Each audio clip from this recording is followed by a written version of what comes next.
Kisah usang tikus-tikus kantor yang suka berenang di sungai yang kotor. Kisah usang tikus-tikus berdasi yang suka ingkar janji lalu sembunyi di balik meja teman. Akhir-akhir ini, masa media sosial kita dipenuhi dengan berita viral tentang seorang pejabat yang baru saja ditangkap karena kasus korupsi. Ironisnya, di akun media sosial pribadinya, ia sering mengunggah foto-foto liburan mewah, makan malam di restoran bintang 5, dan koleksi mobil yang harganya fantastis.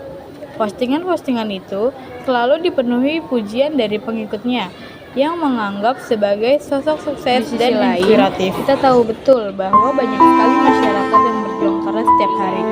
Para pekerja dengan gaji pas-pasan, pedagang kecil yang harus banting tulang, hingga mahasiswa yang menunggak biaya kuliah.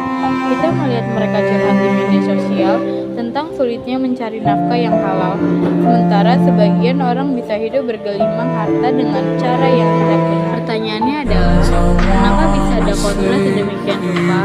Mengapa sebagian orang bisa hidup sangat mewah dengan mudah, sementara banyak yang lain harus berjuang mati-matian? Apakah gaya hidup yang dipamerkan di media sosial adalah cerminan dari kerja keras yang jujur? Atau justru ada hubungan dengan praktik korupsi yang dari data Transparency International menunjukkan bahwa indeks persepsi korupsi atau IPK Indonesia stagnan di angka 34 dari 100 pada tahun 2023. Angka ini menempatkan Indonesia di peringkat 115 dari 180 negara. Ini membuktikan bahwa korupsi bukanlah sekedar masalah individu, melainkan penyakit sistemik yang menggerogoti negara yang menciptakan kesenjangan yang nyata antara mereka yang berkuasa dan masyarakat biasa. Video ini hadir untuk membongkar bagaimana media sosial seringkali menjadi panggung bagi para pelaku untuk memamerkan kekayaan haram mereka. Kita akan mengupas tuntas dari sudut pandang sosiologis mengapa fenomena ini bisa terjadi dan apa dampak psikologisnya bagi masyarakat. Dengan menonton video ini, kita tidak hanya akan lebih melek tentang isu korupsi, tetapi juga bisa lebih kritis terhadap konten-konten media sosial. Kita bisa menjadi generasi muda yang menuntut transparansi, melawan budaya korupsi, dan ikut berperan dalam menciptakan lingkungan sosial yang lebih adil bagi semua orang. Permasalahan masyarakat Indonesia saat ini dihadapkan pada fenomena korupsi yang masif dan struktur. Kasus-kasus korupsi yang terungkap di media seperti korupsi pengadaan barang dan jasa, suap, hingga korupsi di sektor publik lainnya menimbulkan kerugian negara yang sangat besar. Lebih dari itu, korupsi telah menciptakan ketidakadilan sosial, merusak kepercayaan publik terhadap lembaga pemerintahan, dan menghambat pembangunan nasional. Fenomena ini tidak hanya terlihat dari sisi hukum, tetapi juga sebagai masalah sosial yang kompleks, membutuhkan analisis dari berbagai perspektif, termasuk sosiologi.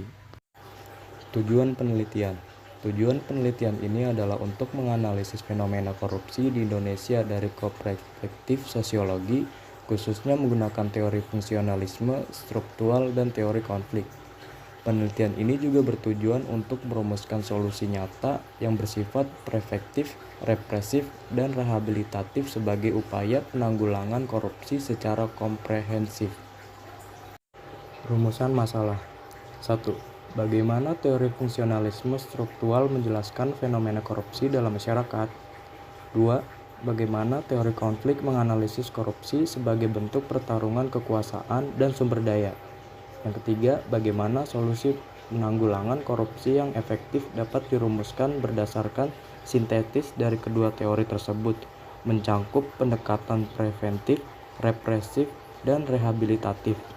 Pembahasan, analisis permasalahan, penjelasan masalah korupsi. Korupsi bukan sekedar tindakan individual yang melanggar hukum, melainkan sebuah penyakit sosial yang menjalar ke berbagai sektor.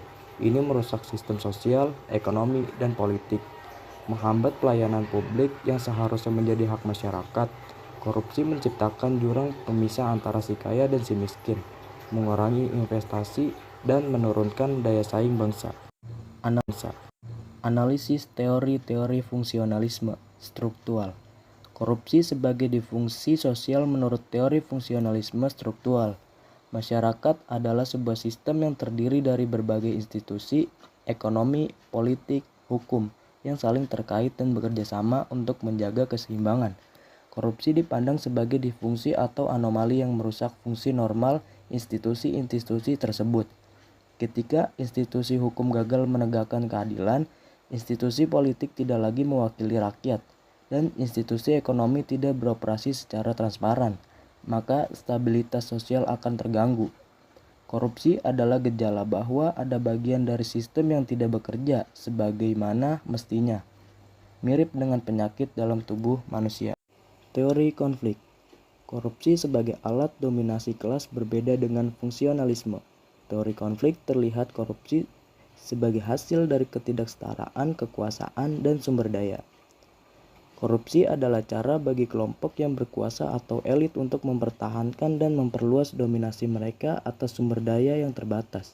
Konflik terjadi antara mereka yang punya kekuasaan dan modal atau kelas atas dengan mereka yang tidak atau rakyat.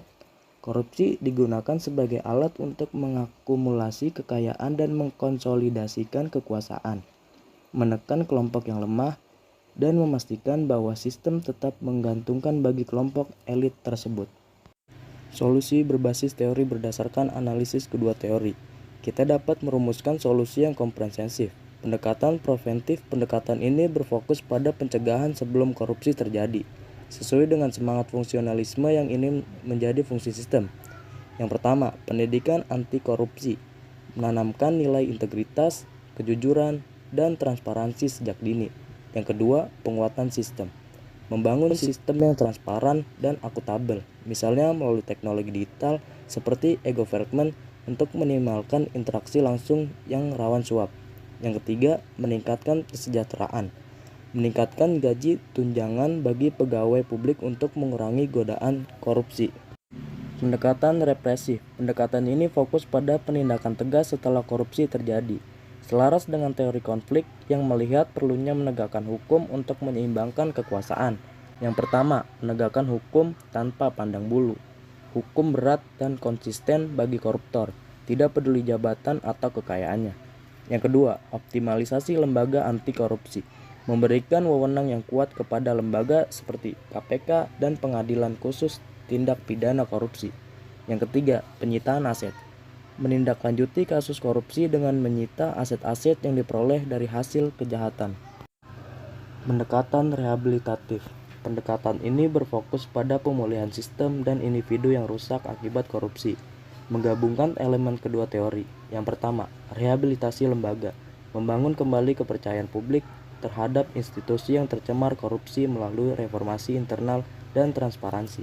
Yang kedua, reintegrasi sosial, memulihkan individu yang telah dihukum korupsi agar tidak mengulangi perbuatannya dan tidak kembali merusak sistem.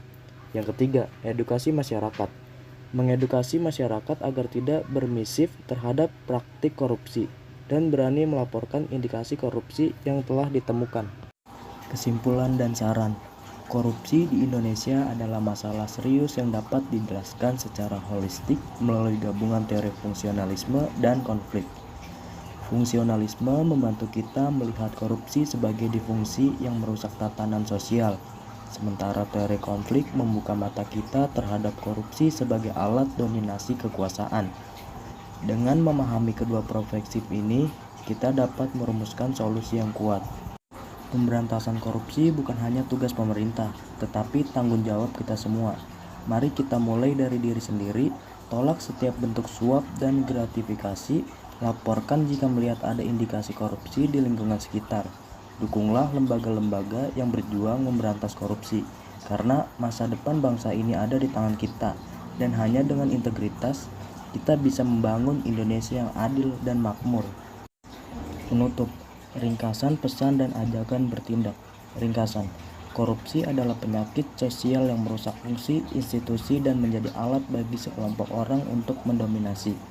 Solusi yang efektif harus menyeluruh, mencakup pencegahan, penindakan tegas, dan pemulihan sistem.